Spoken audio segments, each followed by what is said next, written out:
மத்தியில் ஆட்சி அதிகாரம் இல்லாததால் தமிழக காங்கிரஸ் தலைவர் பதவியில் இருந்து ராஜினாமா செய்தாரா என்ற கேள்விக்கு ஞானதேசிகன் பதில் அளித்துள்ளார். தந்தி டிவியின் கேள்விக்கென பதில் என்ற நேருக்கு நேர் விவாத நிகழ்ச்சியில் பங்கேற்ற ஞானதேசிகன் நமது தலைமை செய்தி ஆசிரியர் ரங்கராஜ் பாண்டேவின் கேள்விக்கு காங்கிரஸ் மேலிடத்தின் அணுகுமுறை தவறானது என்று கருத்து தெரிவித்தார்.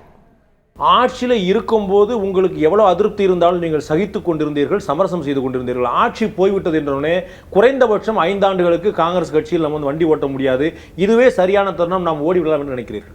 ஒரு மாநிலத்தினுடைய தட்பவெப்ப நிலை தெரிய வேண்டும் என்று சொன்னால் நேரடியாக இங்கே வந்து உட்கார்ந்து யார் பொறுப்பாளர்களோ உட்கார்ந்து தெரிய வேண்டும்.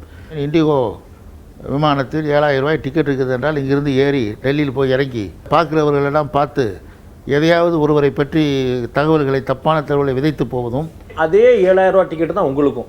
நீங்கள் போய் உங்களுடைய தரப்பு நியாயத்தையும் விளக்கத்தையும் சொல்லலாமே. இது எங்கள் வேலை இல்லை.